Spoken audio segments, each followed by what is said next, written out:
तो भाई यहाँ बताया जा रहा है कि दो ट्रक मिलकर मछली के तालाब में पानी भरते हैं।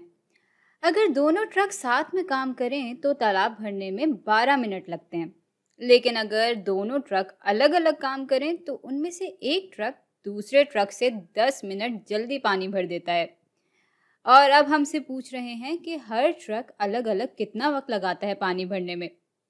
तो चलें दोनों ट्रक के बारे में ज़रा अलग अलग सोचते हैं। एक ट्रक तेज़ है, तो ये है तेज़ वाला ट्रक। और दूसरा ट्रक आहिस्ता है, यानी इसके मुकाबले में थोड़ा आहिस्ता है। तो इसके काम करने के रेट या शरह को हम एफ से दिखा देते हैं और इसके यूनिट्स भी लिख लेते हैं। ये वाला ट्रक एफ मिनट में एक तालाब भरता है।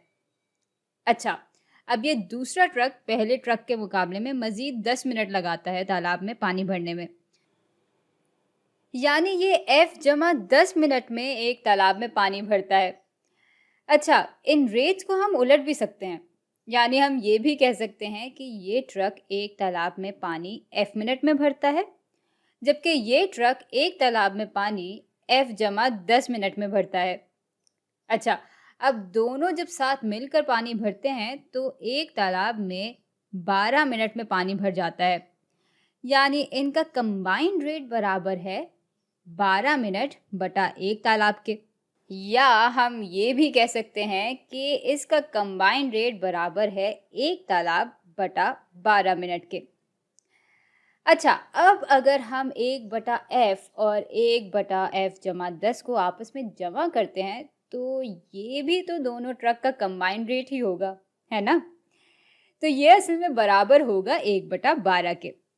अब इस इक्वेशन को जब हम हल करेंगे तो हमें f की कदर मालूम हो जाएगी।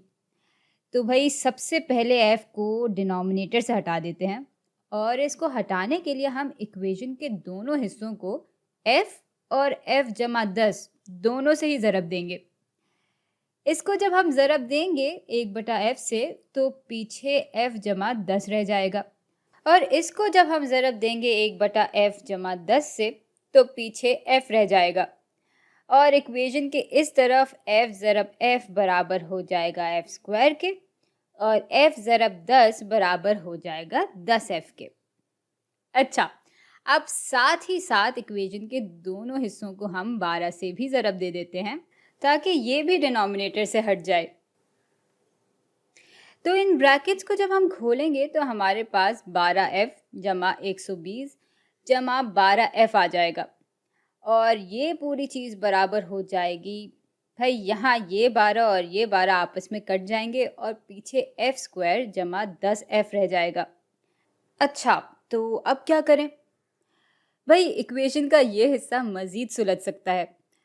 12f जमा 12f बराबर हो जाते हैं 24f के, और ये 120 यहाँ यूं ही आ जाएगा। अच्छा, इक्वेशन के दूसरे हिस्से में हमारे पास अब भी f स्क्वायर जमा 10f है। चलें इसको ज़रा क्वाड्रेटिक इक्वेशन की आम शक्ल में ढाल लेते हैं, और इसके लिए हमें सारी टर्म्स को इक्वेशन के एक तरफ लाना होगा। तो ऐसा करने के लिए हम 24f और 120 को इक्वेशन के दोनों हिस्सों से माइनस कर लेंगे ताकि भाई इक्वेशन की बराबरी भी कायम रहे और हमारा काम भी हो जाए। ये दोनों यहाँ से कट जाएंगे और पीछे सिफर रह जाएगा। भाई यहाँ एफ स्क्वायर यूं ही आ जाएगा। अच्छा, 10f में से जब 24f हम माइनस करेंगे तो पीछे नेगेटिव 14f रह जाएगा, और ये नेगेटिव 120 यूं ही आ जाएगा। और अब इस क्वाड्रेटिक इक्वेशन को हल करने के लिए हमें कोई ऐसी दो इकदार चाहिए जिनको जब हम आपस में ज़रब दें तो हमें नेगेटिव 120 मिल जाए, और जिनको जब हम आपस में जमा करें तो हमें नेगेटिव 14 मिल जाए।